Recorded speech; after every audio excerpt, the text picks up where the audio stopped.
Assalamualaikum warahmatullahi wabarakatuh. Alhamdulillahirabbil alamin. Walladzi ba'atsa fil ummiyina rasulan minhum yatlu 'alaihim ayatihi wa yuzakkihim wa yu'allimuhumul kitaba wal hikmah wa in kanu min qablu fi dhalalin mubin. Asyhadu an la ilaha illallah wahdahu la syarika lah wa asyhadu anna Muhammadan 'abduhu wa rasuluhu alladzi la nabiyya ba'dahu. Salli wa sallim ala habibina qudwatina sayyidil mursalin wal muttaqin wal mujahidin sayyidina Muhammadin sallallahu alaihi wasallam wa ala alihi wa ashabihi wa ummatihi ila yaumiddin wa ba'd. Qala ta'ala fi kitabil karim, a'udzu billahi minasy syaithanir rajim. Bismillahirrahmanirrahim. Inna a'tainakal kautsar fasholli li rabbika wanhar inna syani'aka huwal abtar. Sadaqallah. Alhamdulillah ya rabbil alamin. Mari kita panjatkan puji syukur hadirat Allah Subhanahu wa taala yang kita masih dihidupkan iman kita, dihidupkan ketakwaan kita, dihidupkan naluri kita untuk melakukan kebaikan yang besar di hari tasyrik ini. Mudah-mudahan dengan kehadiran kita, dalam berkahnya bulan Dzulhijjah, dalam berkahnya hari-hari tasyrik ini dengan nilai kebaikan yang besar insyaallah. Amin ya Allah ya rabbal alamin. Salam kita curahkan kepada habibana yang mulia Nabi Muhammad sallallahu alaihi wasallam. Atas perjuangan beliau kita bisa menjadi hamba-hamba yang sesa, bersyukur atas segala nikmatnya dan sabar dalam menghadapi segala ujian dari Allah Subhanahu wa taala. Mudah-mudahan dengan nilai ketakwaan kita lakukan di bulan Dzulhijjah ini dapat menghantarkan kita termasuk hamba-hamba yang senantiasa mendapatkan beragam kenikmatannya sehingga kita termasuk orang-orang yang diridhoinya insyaallah. Amin ya Allah ya rabbal alamin. Bapak Ibu jamaah Masjid Al-A'raf yang dimuliakan Allah Subhanahu wa taala. Hari ini saya akan membahas satu tema tentang tasin dan tadabbur surah Al-Kautsar. Jadi surah ini adalah surah yang sering dipendengarkan oleh para mubaligh, para penceramah, dan pada umumnya ketika datangnya bulan Dzulhijjah. Ditambah lagi surah ini adalah surah yang sangat familiar di kalangan kita karena umumnya kita ini hafal surah Al-Kautsar.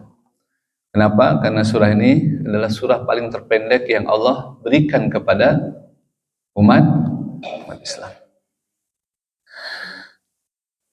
Yang menjadi pertanyaan kita, ada apa di balik surah Al-Kautsar?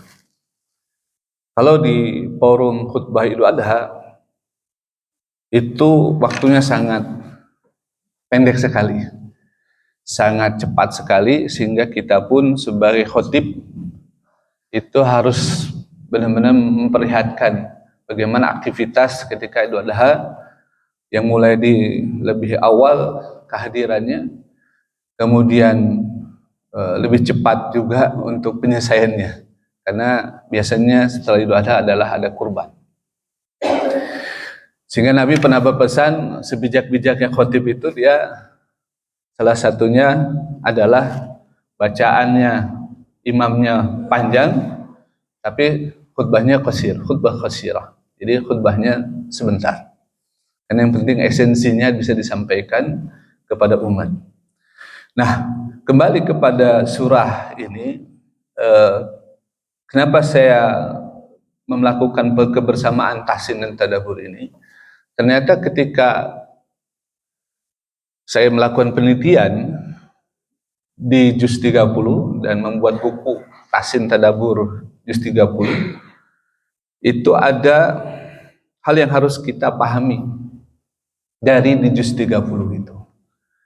Jadi karakter juz 30 itu surah mufassal, surah yang dia terperinci atau surahnya yang disampaikannya itu berjumlah sedikit. Nah, dan berjumlah sedikit ini menandakan Allah sedang berbicara tentang masyarakat Mekah yang mereka cenderung hidupnya kepada dunia. Sehingga ketika kehidupan dunianya itu dominan dan dia menghargai lebih kepada dunia, ya, maka Allah ngasih pesan-pesannya itu qasirah, cepat saja, short bahasanya, agar mampu bisa mereka membaca, mampu bisa memahami Quran-Quran yang Allah sampaikan di fase tersebut. Dan nilai-nilai yang Allah sampaikan itu lebih kepada sisi akidah. Siapa Bu? Akidah. Sisi akidah yang memang kental sekali yang Allah sampaikan di fase-fase Mekah atau Makkiyah kalau bahasa kita dalam ilmu Al-Quran. Inilah yang menyebabkan kita penting untuk memahami hidup di akhir zaman ini, untuk memahami surat-surat di juz 30. Karena di situ ada banyak hal yang harus kita pahami, kejadian-kejadian, peristiwa yang mirip yang terjadi akhir-akhir ini. Dan itu ternyata bisa memberikan efek bagi kita untuk banyak belajar bagaimana menghadapi situasi sekarang ini. Nah, termasuk dalam sisi tahsin. Ternyata dalam tahsin atau perbaikan bacaan kita temukan bahwa sesungguhnya apa yang kita baca, apa yang kita baca huruf demi huruf, ternyata ada disebut oleh Nabi nilai 10 kebaikan. Nilai yang dimana setiap huruf itu bisa membuat kita mendapatkan huda, mendapatkan petunjuk dari Allah Subhanahu wa Ta'ala. Makanya dalam buku saya buat salah satunya tafsirnya berdasarkan ilmu tahsin, ilmu tajwid. Karena itu tidak akan terlepas dari apa yang kita baca, itu banyak nilai yang terkandung di dalamnya. Adapun tadabbur itu sebenarnya lebih cenderung kepada menggabungkan berbagai pendapat, ya, berbagai pendapat ulama. Kemudian kita coba reduksikan bahwa sesungguhnya ada kesimpulan-kesimpulan, ada intisari-intisari yang harus kita pahami. Itulah Quran. Jadi Quran ini Masya Allah, ada intisari, ada sesuatu yang kita bisa petik sarinya, ya. Kalau bahasa Allah tuh Quran itu harus dimiliki oleh orang-orang yang lubun. Apa lubun? Dia mampu memeras, ya, memeras itu namanya intisari suatu buah. Dan itulah nilai yang tidak bisa kita gambarkan betapa luar biasanya nilai tersebut isi Al-Quran itu.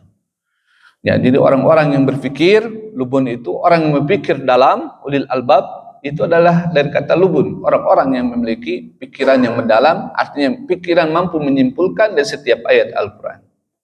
Nah, jadi kenapa tahsin tadabbur ini? Karena jawabannya adalah itu adalah merupakan sunnah Nabi Muhammad sallallahu alaihi wasallam. Karena bagaimana Nabi sallallahu alaihi wasallam bertemu dengan Jibril, kemudian dia membaca, kemudian memperbaiki bacaan dengan malaikat Jibril, kemudian memahami setiap demi ayat. Dan itu yang dilakukan oleh baginda Nabi Muhammad sallallahu alaihi wasallam, ya. Dan ini kita teruskan, kita lanjutkan. Bagaimana caranya supaya kita mendapat berkah dari Al-Quran ini, sehingga Al-Quran ini memberikan kebaikan bagi kita semua. Bapak Ibu jamaah salat subuh yang dimuliakan Allah, Masjid Al-Araf, insyaallah senantiasa dinambakan oleh para malaikat dengan kehadiran kita ini. Kita akan membaca surah ini, Al-Kautsar ini. Tadi disebutkan bahwa surah Al-Kautsar ini adalah merupakan intisari, adalah bagaimana caranya kita menjadi hamba yang bersyukur. Ya. Dijelaskan oleh Allah Subhanahu wa taala bahwa inna a'tayna kal kautsar. Di ayat pertama Allah Subhanahu wa taala menyampaikan pesan yang begitu kuat kepada kita. Apa itu? Allah menggunakan inna, itu artinya inna itu ada apa? Sesungguhnya.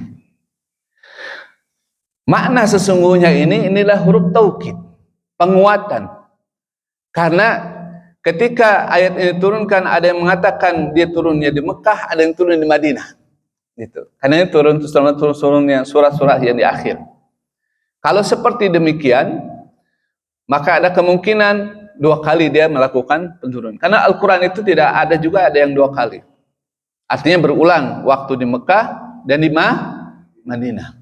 Gitu. Tapi umumnya karena ini jumlahnya surahnya pendek, maka ditaruh di fase Mekah atau di Mekah. Gitu.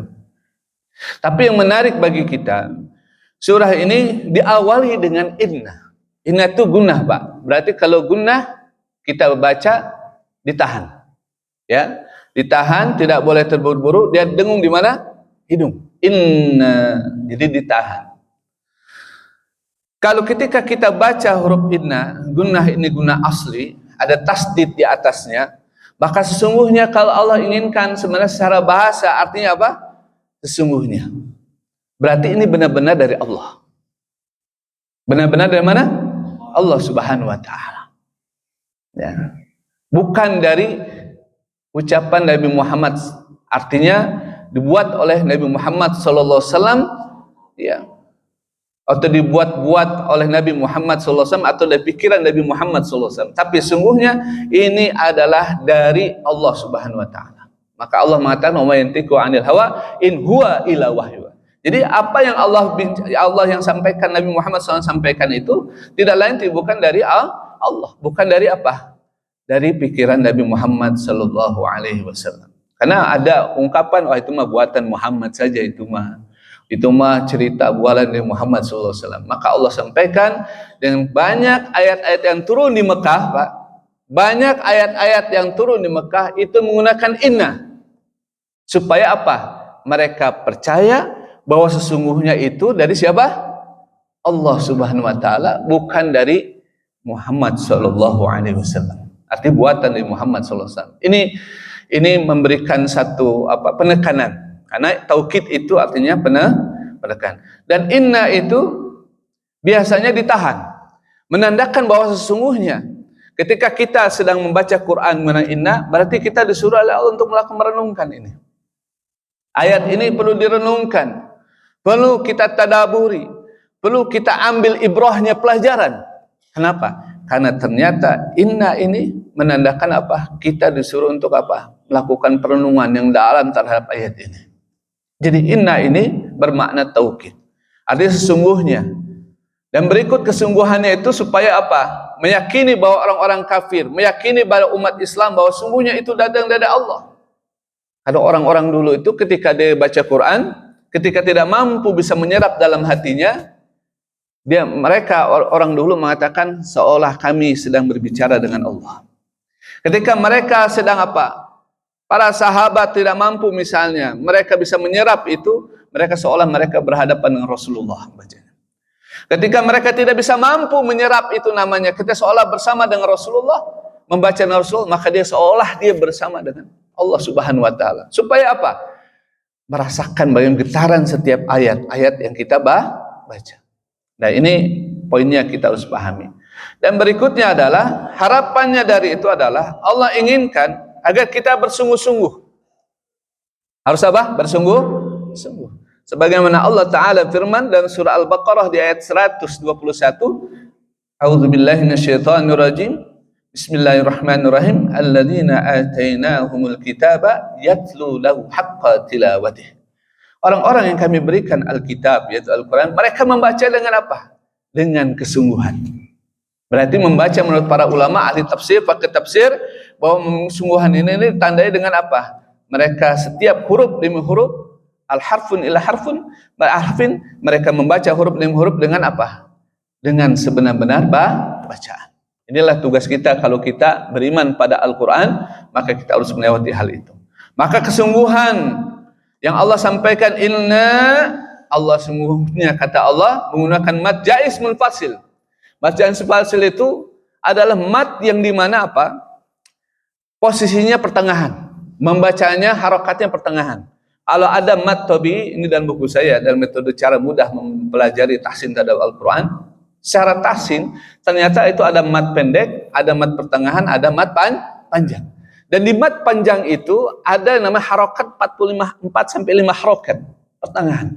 Kenapa kita tahu bahwa semuanya ketika kita bicara tentang nikmat ini, orang beda-beda enggak? Beda-beda. Inna matja'is munfasil, Allah memberikan itu namanya nikmat, sesungguhnya Allah kami berikan nikmat itu, ternyata memang kita berbeda, tidak ada yang sama. Di dunia ini ada yang sama tidak nikmatnya? Berbeda. Kalaupun dia kaya, kayanya juga akan berbeda. Ketika dia miskin, miskinnya pun akan berbeda, tingkatan-tingkatannya. Dan nikmat ini ternyata Masya Allah, seringkali kita bahasanya apa? Lalaikan atau kita abaikan nikmat Allah, bahwa nikmat Allah sampai kalau bahasa Allah itu wa in ta'udu nikmatullah la tusuha. Jadi kalau kita hitung nikmatnya, manfaat pada diri kita, nggak akan bisa kehitung. Contoh aja nafas. Nafas, kalau seandainya ya nafas ini berharga seperti napasnya oksigen orang yang apa? Sesak napas, yang paru-paru atau jantung, berapa banyak yang harus kita biaya keluarkan untuk itu. Tapi Allah tidak minta kita itu. Allah tidak minta kepada kita harus membayar sampai mungkin jutaan, sampai mungkin setiap harinya. Bayangkan kalau kita tahu oksigen itu punya nilai, satu tabungnya bisa berapa ratus ribu. Bisa berapa banyak. Kalau Allah minta kepada kita, kamu harus keluarkan uang itu, saya yakin tidak akan sanggup. Satu nikmat saja Allah berikan kepada kita, itu tidak akan terhitung sebenarnya. Nilainya Pak, tidak terhitung manfaatnya. Ya, kalau kita jujur, nikmat yang Allah berikan baru satu saja. Itu saja sudah kita tuh akan merasakan bahwa sungguhnya nikmat Allah itu sangat besar sekali manfaatnya bagi kita. Nah, ini nikmat Allah. Sampai Allah mengatakan fami ayyi ala'i rabbikuma tukadziban. Allah puluhan kali Pak mengingatkan kita baca surah Ar-Rahman. Kita baca terus surah Ar-Rahman, diulang lagi pasti fami ayyi ala'i rabbikuma tukadziban.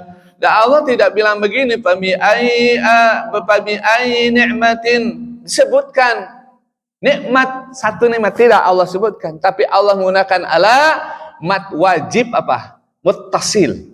Harokat, ada harokat panjang ketemu dengan hamzah. Betul kan? Ketika ketemu hamzah, dia itu kan panjang, mat wajib muttasil. Tapi dimaknai oleh para ahli tafsir sebagai apa? Nikmat. Kalau bahasa kita, bahasa fabi ayyi ala'i rabbikuma tukadziban.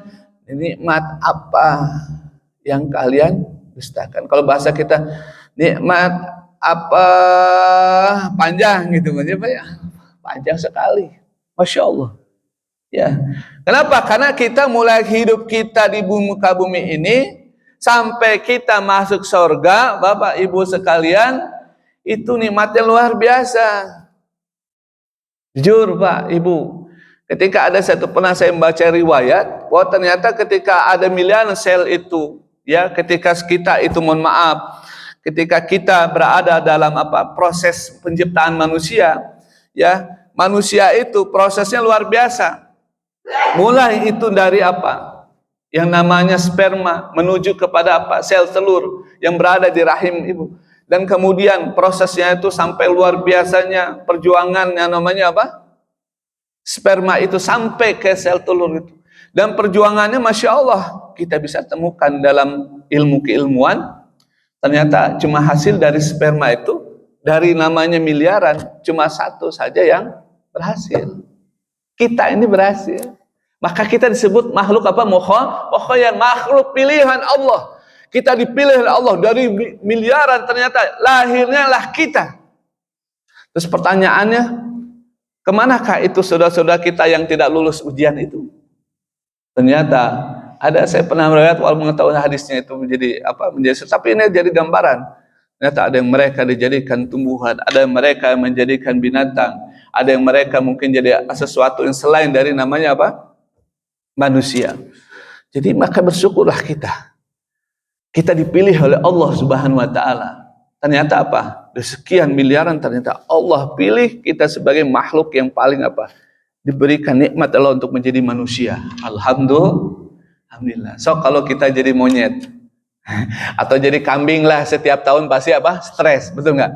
Saking stresnya coba lihat Bapak sekarang, kambing nama kerbau, kemudian sapi, ngamuk nggak dia?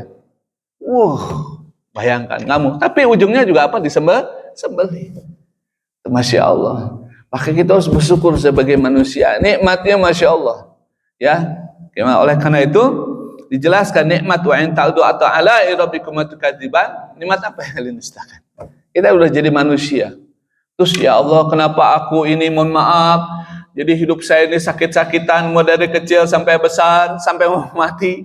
Ya Allah, kenapa kok hidup saya ini misalnya saya miskin terus, ya, susah hidupnya dan sebagainya.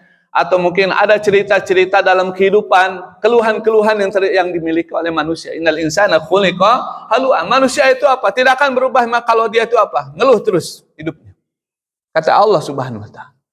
Jadi ketika kita melihat ini, kita harus pahami Allah sudah kasih kita nikmat ini.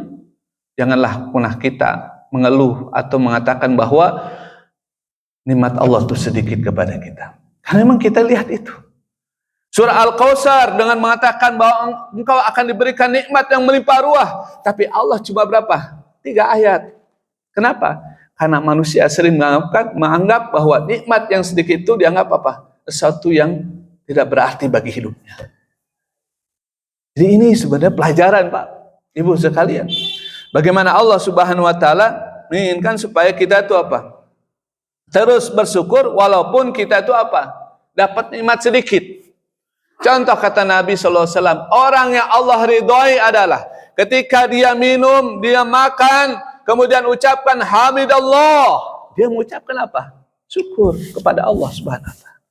Allah hargai kepada siapa? Manusia. Yang dimana manusia itu akan diberi nikmat yang paling besar nanti di surga. Apa nikmat besar? Dia akan dikasih istana yang disebut istana Baitul Hamdi. Setiap penghuni surga melihat itu istana Baitul Hamdi yang begitu megahnya, begitu banyak nikmatnya. Mereka berkata, ya Allah, berikan aku kesempatan untuk masuk Baitul Hamdi ini. Kata Nabi, itu tidak bisa untuk orang-orang tertentu saja. Siapa itu ya Rasulullah?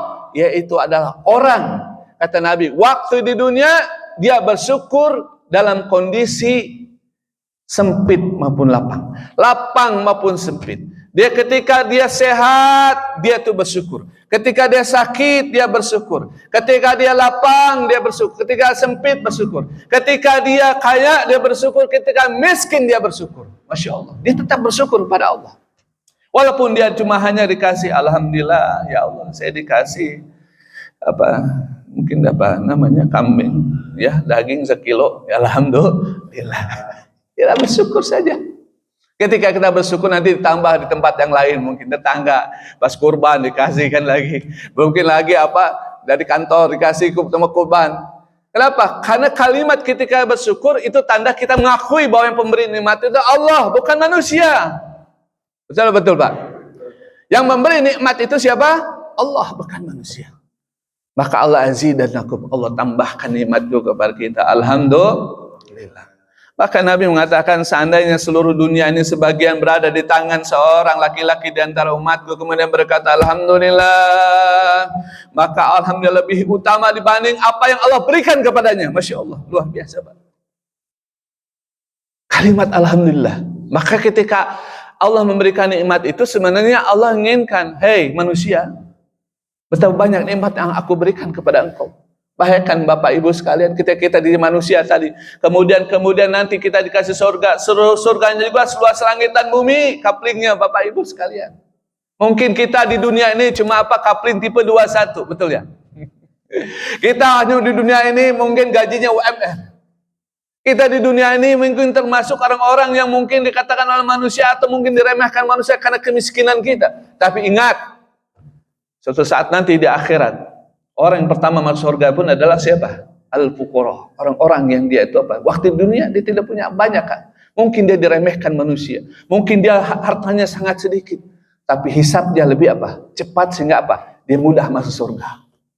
Mungkin ada waktu di dunia dia wajahnya mungkin tidak cantik gitu ya. Waktu di dunia mungkin dia tidak ganteng. Waktu dunia mungkin dia adalah orang-orang yang mungkin tidak dianggap oleh manusia. Tapi nanti di akhirat, orang yang akan yang mungkin wajahnya, mungkin penampilannya tidak dianggap oleh manusia sebagai orang yang mungkin, mohon maaf, orang yang bisa apa? Didengar, atau orang yang memang dianggap sebagai orang yang lebih daripada manusia pada saat itu. Ketika ada seorang sahabat bertanya, "Ya Rasulullah, saya wajahnya itu hitam.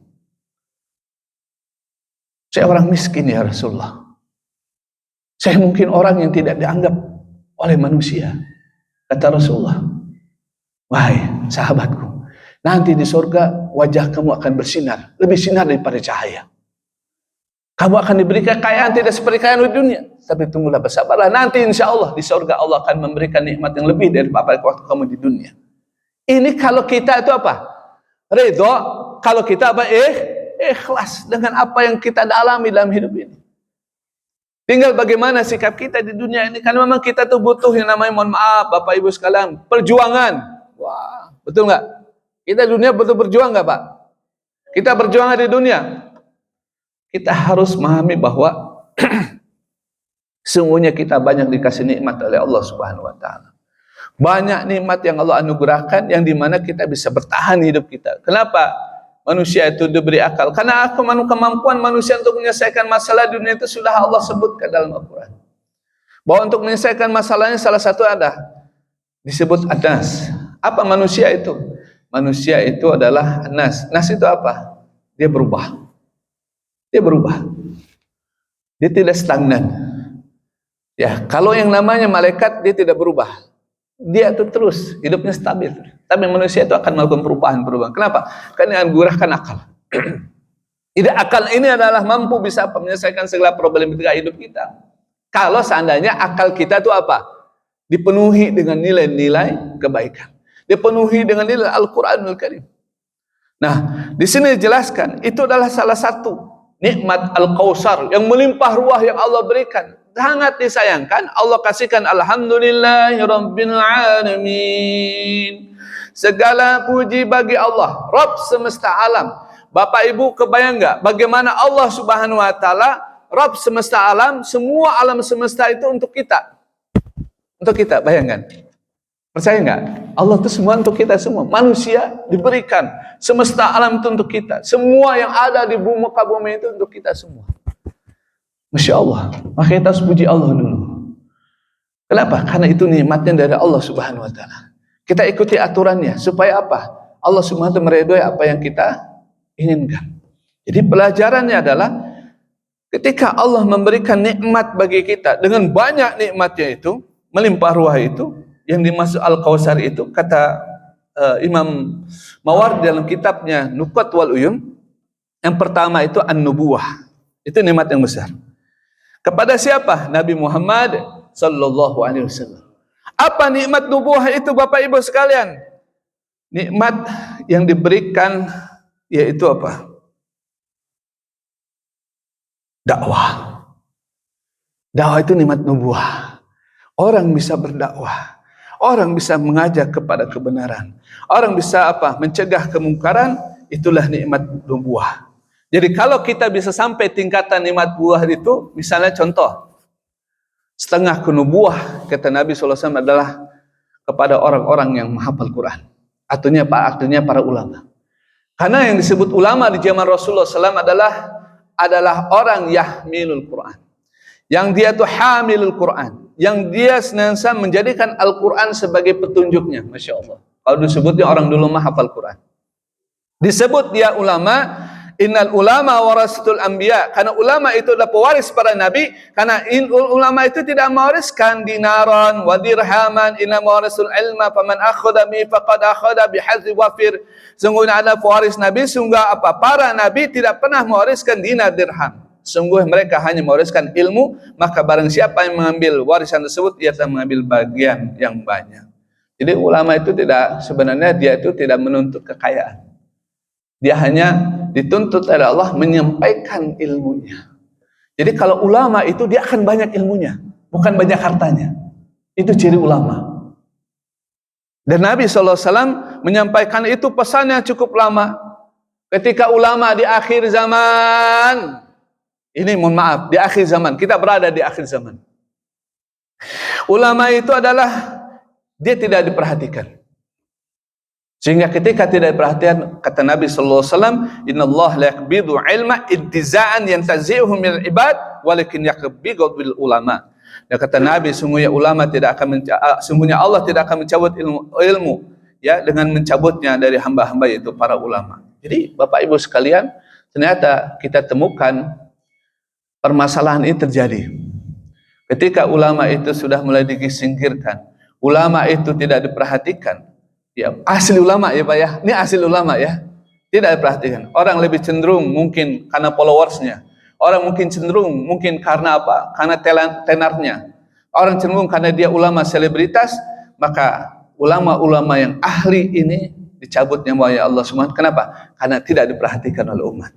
Itu subhanallah. Dan ini nikmat yang besar. Bayangkan, Nabi SAW mengatakan itu salah ciri dari dan namanya apa? Ulama itu. Suatu saat nanti ulama itu yang kita dapati ulama yang dia itu asogir, indal asogir. Apa indah asogir? Yang dia itu cuma hanya sedikit ilmunya. Dia baru ikut pesantren kilat menyampaikan ilmu agamanya. Dia baru belajar ilmu agama, kemudian dia menyampaikan mungkin di forum-forum atau di media-media, tanpa dia pahami bahwa ketika dia menyampaikan, dia harus bertanggung jawab dengan ilmunya. Ini yang memang kita temukan hal tersebut. Gitu. Sampai kata Ibnu Mas'ud, nanti akan banyak orang mendengarkan ilmu itu kepada orang-orang yang pandai bicara, bukan pandai namanya apa? Ilmu dan beramal. Nah, inilah yang menyebabkan Nabi mengatakan mafatihul khair, sebaik kunci-kunci dari kebaikan, dan dia maghaliqus syarr. Kalau ulama itu juga menjadi itu penutup segala bentuk kejahatan. Jadi cerita itu banyak Bapak Ibu sekalian. Sedih saya ngelihat ada mungkin pesantren ya yang punya kiai, tapi kiainya itu membuat sampai menghamili santri-santrinya. Ini cerita-cerita itu memang ternyata sudah terjadi. Ini jadi PR, betapa pentingnya kita memahami bagian ternyata ulama itu tidak sederhana apa yang kita bayangkan. Ya nggak mungkin jenggotan, mungkin mohon maaf pakai surban, disebut ulama gitu. Tidak. Pada zaman Rasulullah, karakter ulama itu adalah dia hamil Quran, dia senantiasa paham Quran, ya, dia mengajarkan banyak Quran, nilai Al-Quran, dia tidak ghairu ghali wa jafi anhu. Dia itu tidak berlebihan dan juga tidak melakukan penyimpangan. Jadi memang berat ternyata menjadi seorang ulama. Itu butuh waktu yang sangat luar biasa. Nah, ini adalah nikmat pertama. Nikmat nubuwah adalah dakwah. Nikmat kedua adalah yang paling besar karena dia terus pahalanya terus mengalir. Kalau sedekah jariyah, ilmu yang tawbihi, alawadun salihah. Ternyata kita kalau sudah meninggal terus mengalir, itu namanya apa? Nikmat itu adalah satu memberikan nilai-nilai kebaikan itu kepada orang lain. Dan ketika kita sudah meninggalkan dunia, insya Allah terus mengalir. Berikutnya adalah Al-Quran. Apa Bu? Al-Quran. Pak, Al-Quran. Coba baca Quran, kita satu huruf sama dengan 10 kebaikan. Kita baca Quran, Masya Allah, Tabarakallah. Ketika kita baca Quran, ma'dabatullah, fa'akbalu ma'dubatuhu mastata'tum. Inna hadal Quran hablum minallah nurul mubin. Wa shifa'un nafi' ismatu liman tamassaka bihi wa najatu liman taba'ahu la yazigu fatan. Dan seterusnya. Hadisnya bahwa ini Al-Quran ini adalah hidangan Allah yang paling nikmat. Dan kalau kita baca ternyata itu sampai hablum, sampai ke hadapan Allah, maka seringkali ketika kita baca, kita itu harus berdoa kepada Allah. Kita baca setelah Al-Quran, kita memohon pada Allah. Kenapa? Karena itu adalah merupakan jamuan Allah, merupakan cara supaya doa kita diterima oleh Allah Subhanahu wa taala. Nah, kemudian kalau kita baca Quran, Bapak Ibu sekalian, kita itu fata'la min ayat kitabillah khairul laka min tusilla mi'ata rakatin. Kita baca Al-Quran satu ayat saja, kita bahas Al-Quran, maka itu lebih baik ketimbang solat 100 rakaat, lebih baik ketimbang solat 1000 rakaat. Masya Allah. Dan kita harus dibimbing itu. Mana cara baca yang bagus, yang baik, yang sesuai dengan tuntunan. Kemudian kita harus tahu, paham artinya, dan paham itu maksudnya. Kenapa? Karena tujuan Al-Quran hudal muttaqin. Tujuan Al-Quran adalah hudal linnas, petunjuk bagi manusia, petunjuk bagi orang untuk bertakwa. Yang ketiga, agama Islam. Al-yawma akmaltu lakum dinakum wa atmamtu alaikum ni'mati wa raditu lakum al-islam madina. Nikmat yang paling besar yang Allah hadirkan pada kita adalah menjadi orang Islam. Keempat, telaga Al-Kausar. Ini nikmat yang besar. Bapak Ibu, kita hidup di mana nanti di dunia berapa tahun? Sesuai ketentuan Allah. Jarang yang sampai 100 tahun. Maka Allah mengatakan wal asri, demi masa, artinya perhatikan usia kamu. Sekarang saya 50 tahun, usia Nabi berapa? 63 tahun. Berarti saya tinggal berapa tahun lagi kalau ukuran Nabi? Berapa tahun? 13 tahun. Nah, sekarang Bapak Ibu sekalian, saya usianya berapa tahun? Umumnya saya lihat wajah-wajahnya sudah tua. Ya kecuali di sini muda ya. Ya. Berarti toh namanya kematian kan tidak melihat apa? Muda dan tua. Dan banyak yang mati itu rata-rata muda. Catat itu, yang muda. Ya. Berarti tinggal berapa tahun kita di dunia ini. Nah, kalau kita di Telaga Kausar yang berada di Yaumul Mahsyar itu 1000 tahun. Kalau 1000 tahun, kita kira-kira bagaimana kondisi kita pada saat itu? Tidak berpakaian, tidak makan, tidak minum. Dan pada saat itu tidak beralas kaki. Pada kondisi matahari begitu dekat. Apa yang harus kita lakukan? Kita berharap syafaat Al-Quran, syafaat puasa, syafaat sedekah, syafaat itu selalu teman-teman yang soleh, syafaatnya para ulama. Itu kita butuh itu. Nah, ternyata ketika kita mau mendapatkan minum Telaga Al-Kausar, yang dimana jumlahnya kalau kawakib itu jumlahnya itu kuban atau namanya minuman, atau mungkin gelas ini sampai jumlah sampai bintang, kata Nabi pada saat kita butuh itu namanya apa?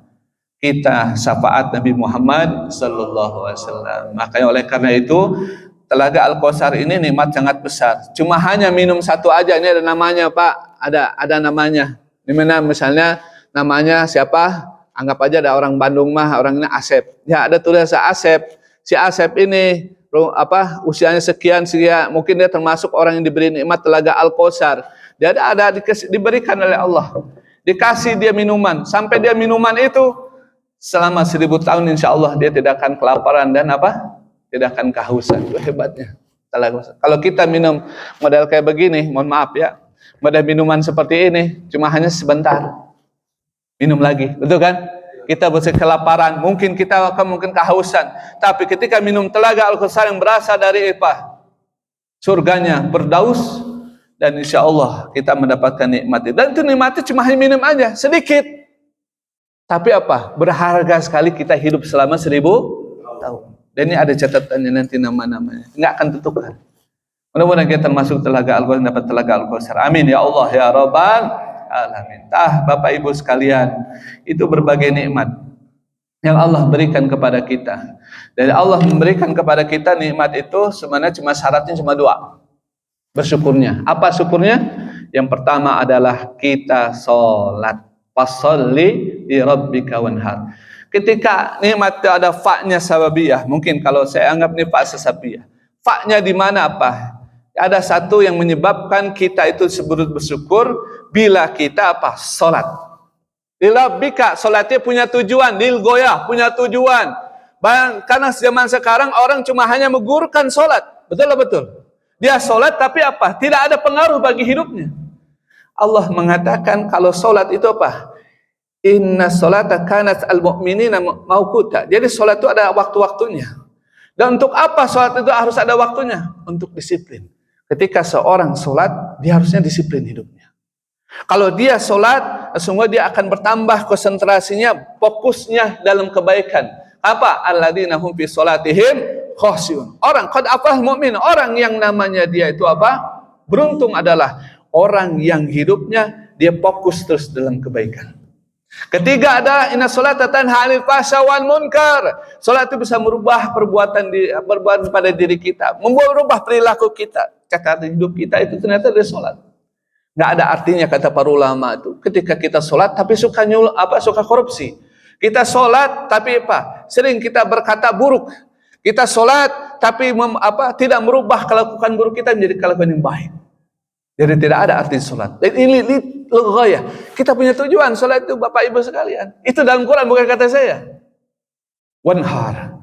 Nah ternyata yang namanya Bapak Ibu sekalian, kalau tadi inna sholat itu memang ada pendapat, ada yang mengatakan sholat 5 waktu, ada yang mengatakan itu sholat Idul Adha, Idul Fitri, ada yang mengatakan sholat subuh. Kenapa? Ternyata tiga sholat itu ternyata ada waktu-waktu tersebut adalah sholat untuk merubah orang, berubah Pak. Kalau orang rajin sholat subuh, insya Allah akan dijamin nama rizkinya, dijamin namanya keselamatannya. Itu kata Nabi. Orang yang namanya sering sholat subuh di masjid, maka dia itu gampang masuk surga. Bardain dia termasuk. Orang yang sering sholat di waktu yang gelap, di waktu dingin, maka sungguhnya dakhalnya pasti dijamin oleh Allah Subhanahu wa taala untuk masuk surga. Amin. Mudah-mudahan kita termasuk. Amin ya Allah ya Rabbal alamin. Wanhar, ini catatannya. Saya katakan ini simbol. Ini sedekah yang sangat dicintai Allah itu adalah wanhar. Pas kapan? Di bulan awal, namanya 10 Zulhijjah dan hari Tasyrik. Tapi yang utama dari 10 Zulhijjah. Ternyata Bapak Ibu sekalian itu simbol. Simbol namanya apa? Sedekah yang paling tinggi, simbol yang paling yang paling besar nilainya, simbol yang paling dicintai sedekahnya. Apa buktinya? Bapak ayo coba sekarang, siapa yang berani hari ini mau sedekah buat pesantren saya misalnya 3.600.000 Pak? Ada di sini, ada. Pasti kan mikir kan Pak? Betul nggak Pak? Eta maksudnya. Itu simbol kedermawanan. Dan bukan hanya simbol kedermawanan ini kita lakukan waktu di Idul Adha, tapi juga di hari-hari yang lain. Kenapa? Karena itu ada asal pengaruhnya, kata para ulama. Ketika orang yang namanya berbuat kebaikan yang besar, dia akan memberi pengaruh ke tempat yang lain. Makanya simbol sedekah itu ada pertama ikhlas, kedua dia memberikan yang terbaik, kata Allah. Apa itu? Lan tanul birra hatta tunfiqu mimma tuhibbu. Atau janganlah kamu berinfak, kata Nabi, kata Allah, jangan sesuatu yang kamu sendiri tidak mau mengambilnya. Masya Allah. Halo. Dan itu dilakukan oleh baginda Nabi Muhammad sallallahu alaihi wasallam. Dan itu dilakukan Nabiullah Ibrahim alaihissalam. Sebelum dia berimpak, bersedekah, mohon maaf Bapak Ibu sekalian, ratusan unta, ratusan kambing. Sebelum dia menyembelih itu, kebiasaan beliau itu seperti itu. Tapi diuji oleh Allah. Kamu kan sangat cinta kepada Nabi Ismail. Kamu sangat dambang-dambang ketika usia tua kamu akan meninggal. Ternyata lahir itu Nabi Ismail. Kemudian ketika beranjak dia remaja, terus Allah perintahkan sembelih Ismail, anakmu yang kamu cintai. Dan itu dilakukan oleh siapa? Nabiullah Ibrahim alaihissalam. Maka dia disebut laqad kana lakum uswatun hasanah. Dia termasuk uswatun qudwah hasanah. Yang pertama baru ke Nabi Muhammad sallallahu alaihi wasallam. Nah, itu semua pelajaran Bapak Ibu sekalian. Wanhar. Jadi wanhar itu menyembelih. Kalau kita tuh menyembelih ini, sebenarnya ada yang mengatakan menyembelih itu kambing. Ada yang menyembelihkan itu nama hawa nafsu kita yang dominan dalam hidup ini selama ini. Bagaimana supaya hawa nafsu itu kepada mutmainnah, kepada sesuatu yang penuh dengan kebaikan. Dan wanhar, akhirnya Allah mengatakan, inna syani'aka huwal abtar. Orang yang rugi itu, orang yang terputus kebaikan itu, yang mengatakan adalah Muhammad, kamu itu ada terputus karena Nabi Ibrahim anaknya itu meninggal. Terputus kebaikan. Karena dulu orang terputus kebaikan kalau anak laki-lakinya tidak punya anak laki-laki. Kenapa? Karena anak laki itu penerus dari bapaknya. Maka disebut mereka berkata abtar Muhammad itu. Padahal yang terputus adalah orang yang tidak mau sholat, yang tidak mau berkorban, yang tidak mau berbagi kepada samanya, mau jujur. Sesungguhnya kata Allah, harta itu bukan milik kita 100%, tapi ada milik hakul lisailin, yaitu orang-orang yang membutuhkan. Insya Allah, kalau kita sedekah tidak akan bangkrut. Kalau kita sedekah tidak akan berkurang itu pahala kita. Malah kata Nabi SAW, itu akan bertambah, bizat, bertambah dan bertambah. Dan saya banyak menemukan orang kaya, ketemu dengan orang kaya, ternyata apa? Karena dia punya keyakinan bahwa harta itu milik Allah, dia harus keluarkan, dan insya Allah janji Allah akan tepati dengan dilipat gandakan ketika dia berbagi kepada sesamanya. Inilah pesan-pesan Allah yang Allah sampaikan, dikatakan menggunakan apa? Tafkhim. Tafkhim Pak. Inna a'tayna kal kautsar. Tafkhim, ra tafkhim. Kemudian fasalli rabbika wanhar. Kemudian apa? Inna sya'anikal abtar. Artinya apa? Pertama takrir itu adalah ra itu bernanda abalah berulang terus akan dalam hidup kita nikmat itu Allah berikan. Kemudian berulang kita melakukan salat, dan berulang kita apa? Wanhar, kita melakukan kebaikan kepada sama kita. Kemudian wanhar masa tafkhim itu bermakna itu adalah kita akan diberikan banyak nikmat dengan melakukan hal tersebut. Mudah-mudahan Allah memberikan rahmat pada kita, memberikan nikmat hidayah serta taufik kepada kita, sehingga kita bisa melaksanakan apa yang Allah sampaikan surah Al-Kahfi. Barakallahu fikum. Mohon maaf atas segala kekurangannya. Bila ada pertanyaan saya luangkan, tapi kalau tidak pertanyaan kita tutup dengan doa kafaratul majlis. Wa minkum. Assalamualaikum warahmatullahi wabarakatuh. Bismillah.